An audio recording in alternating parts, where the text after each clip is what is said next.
Hi boys and girls, I'm going to read you a story called A Sick Day for Amos McGee, and it's been written by Philip C. Steed, illustrated by Erin E. Steed, and published by Allen and Unwin.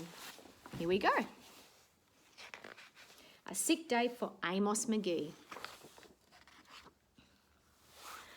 Amos McGee was an early riser. Every morning when the alarm clock changed, he swung his legs out of bed and swapped his pyjamas for a fresh pressed uniform.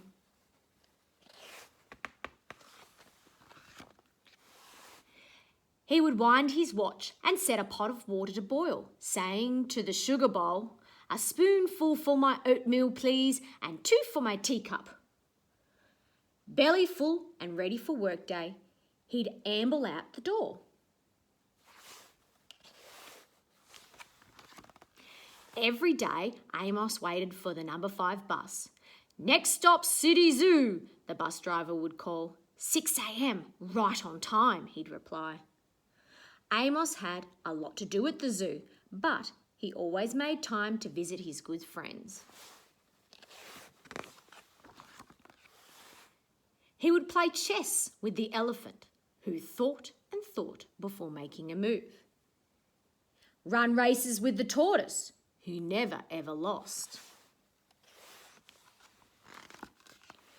Sit quietly with the penguin, who was very shy. Lend a handkerchief to the rhinoceros, who always had a runny nose. And at sunset, read stories to the owl, who was afraid of the dark. One day, Amos awoke with the sniffles and the sneezes and the chills. He swung his achy legs out of the bed, curled them back again and said, "I don't think I'm going to work today."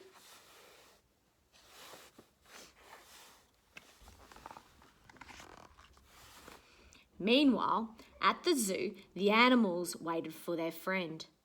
The elephant arranged his chess pieces and polished his castles. The tortoise stretched his legs and limbered up. The penguin sat patiently all by himself. The rhinoceros worried that his allergies were worsening. The owl perched atop a tall stack of storybooks, scratching his head with concern. "Where is Amos?" the animals wondered. Later that day,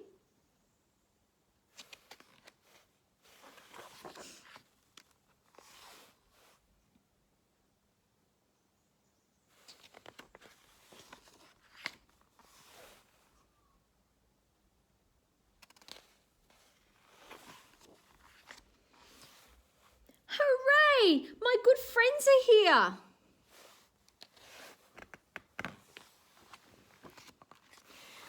The elephant prepared a game of chess. Amos thought and thought before making a move. "I'm too tired to run races today," said Amos to the tortoise. "Let's play hide and seek instead." The tortoise hid inside his shell, and Amos hid beneath the covers. Amos yawned. "I could use a nap."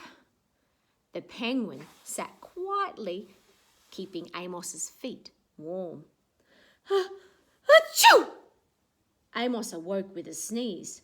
The rhinoceros was ready with a handkerchief.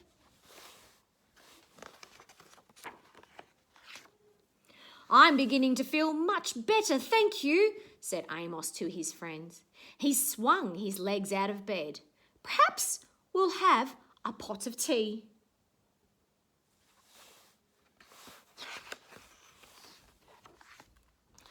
Amos wound his alarm clock.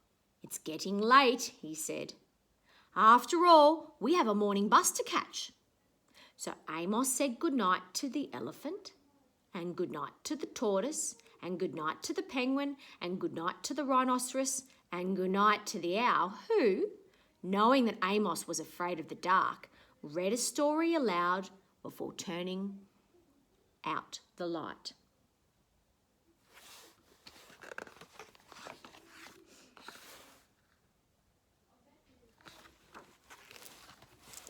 I hope you enjoyed that story.